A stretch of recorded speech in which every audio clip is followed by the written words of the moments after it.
하나님께서 우리에게 주시는 말씀은 사도행전 15장 36절에서 41절까지의 말씀입니다. 제가 보는 성경으로 신약 214쪽입니다.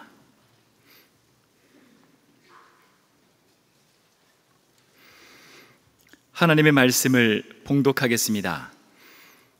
며칠 후에 바울이 바나바더러 말하되 우리가 주의 말씀을 전한 각 성으로 다시 가서 형제들이 어떠한가 방문하자 하고, 바나바는 마가라 하는 요한도 데리고 가고자 하나 바울은 밤빌리아에서 자기들을 떠나 함께 일하러 가지 아니한 자를 데리고 가는 것이 옳지 않다 하여 서로 심히 다투어 피차 갈라서니, 바나바는 마가를 데리고 배 타고 구브로로 가고 바울은 실라를 택한 후에 형제들에게 주의 은혜의 부탁함을 받고 떠나 수리아와 길리기아로 다니며 교회들을 견고하게 하니라. 아멘. 사람이 사람과 함께 일한다는 것은 참으로 신나고 행복한 일이 될 수도 있고 괴롭고 불행한 일이 될 수도 있습니다. 좋은 관계를 유지하며 일한다는 것, 쉬운 일만이 아니기 때문입니다. 오늘 본문은 바울과 바나바가 다툰 사건의 내용입니다. 바울과 바나바의 도움으로 바울이 핍박자 이미지에서 회심한 그리스도인으로 소개되고 사도들과의 관계가 시작되었죠. 바울은 바나바에게 큰 은혜를 입었습니다. 그동안 이 두 사람은 환상의 콤비를 이루었고 드림팀과 같았습니다. 그런데 왜 그들이 다투었을까요? 바울과 바나바 일행이 구브로섬 바보에서 출항하여서 밤빌리아의 버가에 이르렀는데 갑자기 마가라는 요한이 선교여행을 중도에 포기하고 예루살렘으로 가버리는 그런 돌발 사태가 발생했습니다. 마가는 초대교회를 이끌었던 여인들 중에 아주 중요한 믿음의 어머니 가운데 한 명인 마리아의 아들이었습니다. 사도행전 12장 12절에 언급되었습니다. 이 마리아는 초기 교인들이 합심하여 기도할 수 있는 장소로 자기의 집 다락방을 내놓았던 그런 바로 그 여인입니다. 나중에 그것을 우리는 마가의 다락방이라고 부르죠. 마가는 그 마리아의 아들이며 바나바의 조카입니다. 그래서 마가는 삼촌 바나바와 그리고 바울이 안디옥 교회에서 선교를 위해 이방 선교를 위해서 파송할 때 제1차 선교 여행을 떠날 때 그들을 돕는 수행자로 따라 나섰습니다. 그러나 어찌된 이유였는지 그는 중간에 선교 여행을 포기하고 예루살렘으로 돌아가 버렸습니다. 왜 그랬을까요? 학자들은 여러 가지로 추측을 합니다. 첫 번째는 마가가 그의 어머니와 예루살렘의 그 넓은 집과 종들을 그리워하는 그 향수병에 걸렸기 때문에 갑자기 돌아갔다, 그렇게 추측합니다. 또는 바울과 바나바의 그 위상의 변화 때문이라는 추측입니다. 그러니까 마가는 자기 삼촌인 바나바가 선교의 주도권을 쥐고 가는 그걸 기대하고 그렇게 따랐는데, 이제 바나바와 바울 이렇게 이름이 나오는 게 아니라 바울과 바나바 이렇게 순서가 바뀌지 않습니까? 그래서 삼촌의 명성이 가려지는 것에 대해서 불만을 느끼고 예루살렘으로 돌아가 버렸다, 그런 추측입니다. 또 다른 해석은 행선지가 마가의 마음에 들지 않았다는 거죠.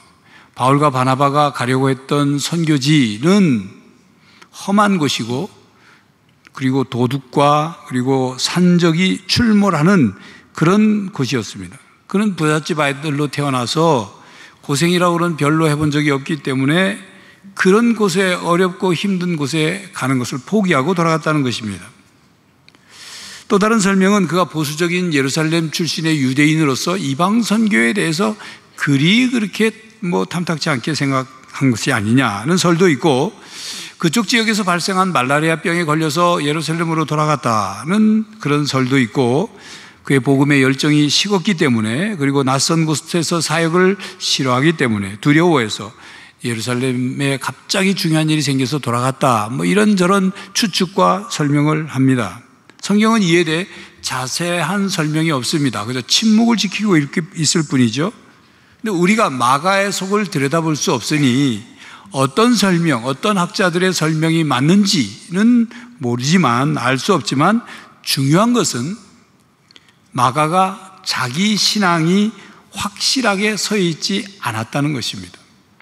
독립적인, 주체적인 신앙 경험, 신앙 체험을 통해서 주님을 따르는 사명자가 된 것이 아니라 자신의 어머니의 믿음에 의해서, 또는 삼촌 바나바의 열성적인 그런 섬김과 봉사, 그것을 보고 따라가는 같지만 어떤 형태든 어려움을 겪게 되니까 중간에 포기했다는 겁니다. 가버린 거죠. 여러 가지 추측할 수 있는 이유들은 많이 있습니다. 마가처럼 중도 포기, 중간에 포기하는 사람의 핑계와 변명은 뭐든지 할 수 있죠. 늘 핑계가 그런 것 아니겠습니까? 자, 그런데 오늘 본문에는 그런 마가를 바나바가 다시 데리고 선교여행을 가자고 얘기를 합니다. 바울은 중도에 포기한 자를 데리고 가는 것이 옳지 않다, 그렇게 주장을 합니다. 바나바는 마가에게 다시 기회를 주자는 그런 관대한 입장이었고, 바울은 마가의 행동은 선교사로서 부적절하다고 보는 입장이었습니다. 만약 함께 다시 가다가 중간에 또 포기하고 간다면 전도 여행에 큰 차질이 생길 것이기 때문에 바울은 반대한 것입니다. 각각의 주장을 들어보면 둘 다 그렇게 생각할 수도 있겠구나 라고 이해가 됩니다. 바울과 바나바의 이런 모습을, 바울은 일 중심의 사람이고 바나바는 사람 중심의 사람이다, 그렇게 분석하기도 합니다. 결국 바울과 바나바는 심히 다투고 서로 갈라졌습니다. 두 사람의 주장은 각각의 입장에서 보면 둘 다 합리적인 주장, 의견, 또 바른 생각이었습니다. 그러나 그 둘은 그 의견 차이를 더 이상 좁히지 못했지요. 결국 두 사람은 갈라섰습니다. 이렇게 되어 두 그룹의 전도팀이 생긴 겁니다. 한 팀은 바나바와 마가가, 그리고 또 한 팀은 바울과 실라가. 바울은 이 실라의 따뜻함을 보완받은 그런 일이 됐습니다. 두 팀 모두 선교를 포기하지 않았습니다. 두 그룹은 각각 자신의 고향 지역으로 향하고 그것을 출발 삼아 2차 선교 여행, 전도 여행을 시작했습니다. 그렇다고 해서 두 그룹이 서로 적대적 관계가 되었다는 것은 아닙니다. 서로 갈라서서 복음을 전하면서 다른 곳에서 서로에 대해서 비방을 하거나 서로의 사역을 방해하거나 서로 복음을 전한 그 결과에 대해서 부정적인 평가를 하지 않았습니다. 그들은 오직 복음을 위하여, 하나님 나라를 위하여 복음을 전했습니다. 그러니까 어떤 면에서는 주님의 은밀한 계획에 따른 확장이 이루어진 거죠. 예루살렘에서 스데반의 순교와 박해가 일어나자 그 예루살렘에 모여있던 믿는 자들이 다 뿔뿔이 흩어져 사마리아와 이방 땅 끝으로 나가 복음을 전한 것, 그런 일처럼 말입니다. 결과적으로 보면 두 그룹의 전도 여행, 선교 여행 팀이 생긴 것이고 그렇게 복음을 전한 것, 그러니까 바울과 바나바에게도 유익한 일이 되었고 마가에게도 유익한 일이 되었고 전 세계 이방 세계의 교회들에게도, 이방인 교회에게도 유익이 되었다, 그 말입니다. 그러나 분명코 복음 사역의 두 지도자가 서로 심히 다투어 피차 갈라진 것은 잘한 일이 아닙니다. 절대로 권장할 모습이 아닙니다. 그렇지만 하나님은 그들의 약점까지 합력하여 선을 이루셨습니다. 그렇다고 해서 우리가 다투고 갈라서도 하나님께서 합력하여 선을 이루실 것이니 우리는 다퉈도 괜찮아, 우리는 갈라서도 괜찮아, 우리는 우리 마음대로 해도 돼, 하나님이 다 알아서 합력하여 선을 이루실 테니, 그건 아니란 말입니다. 다투고 갈라선 것은 분명히 잘못된 것입니다. 죄를 지은 것입니다. 성도 여러분, 우리도 신앙생활을 하면서 여러 가지 이유에서 서로의 의견과 주장이 다를 수 있습니다. 신앙의 스타일이 다르고 신앙의 성숙도가 다르고 각각 처해진 형편과 상황이 다를 수 있기 때문이죠. 일하는 방법이 다를 수 있습니다. 일 중심의 사람일 수도 있고 사람 중심의 사람일 수도 있습니다. 그러나 중요한 것은 하나님 나라와 그의 의를 위해 사람을 세우는 것이고 사람을 사랑하는 것입니다. 사랑으로 사람을 세우고 사랑으로 함께 일하고 사랑으로 함께 주님을 섬기는 것입니다. 후에 바울은 마가를 향한 사랑을 회복하였습니다. 미움은 다툼을 일으켜도 사랑은 모든 허물을 가리느니라는 잠언 10장 12절 말씀처럼 바울은 마가의 허물을 덮어주고 또 마가에게 다시 기회를 주었습니다. 마가는 이후 이때 실패를 딛고 일어나 확실한 믿음의 사람이 되었습니다.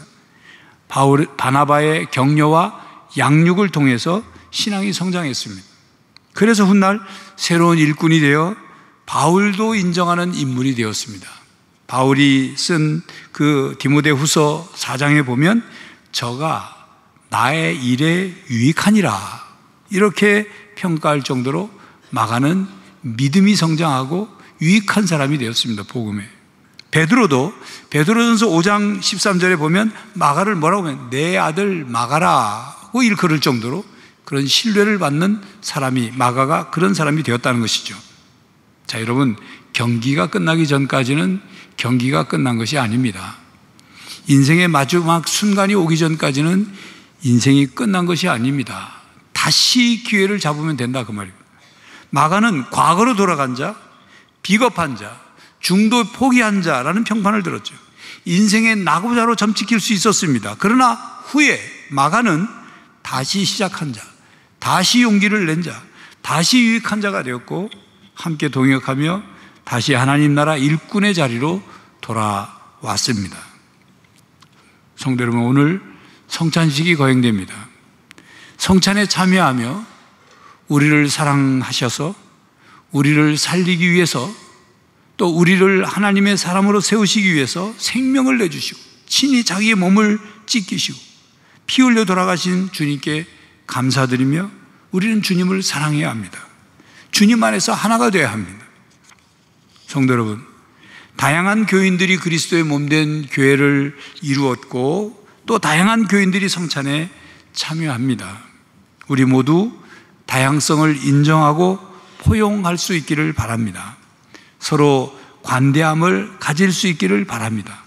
그렇다고 모든 것을 다 받아들이고 모든 의견에 다 관대하고 모든 주장을 다 포용할 수는 없습니다.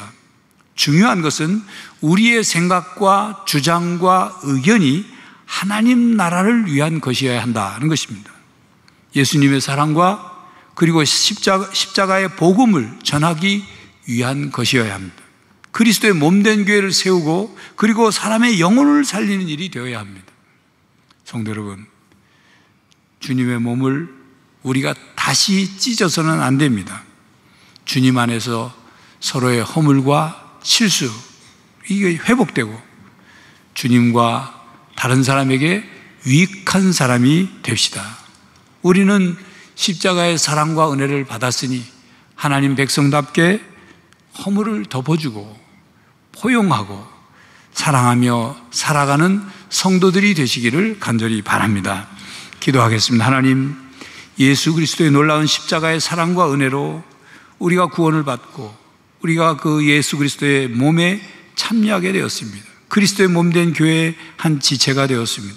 서로 사랑하고 서로 허물을 덮고 서로 다양성을 인정하고 함께 주님의 나라를 위해 살아가게 하여 주시옵소서. 예수 그리스도의 이름으로 기도하옵나이다. 아멘. 우리는 그리스도 안에서 하나입니다. 하나님 나라를 위하여, 복음을 위하여, 교회를 위하여 하나가 됩시다. 다양성을 인정하고 포용합시다. 서로 사랑하며 살아가는 성도들이 되시기를 간절히 바랍니다. 지금은 우리 주 예수 그리스도의 은혜와 하나님 아버지의 사랑과 성령 하나님의 교통하심이 서로 다양성을 인정하고 포용하며 허물을 덮어주고 사랑하며 삶으로 하나된 몸된 교회를 이루고자 하는 모든 성도들과 가정과 삶의 현장 위에 이제로부터 영원히 함께 하시기를 간절히 축원하옵나이다. 아멘.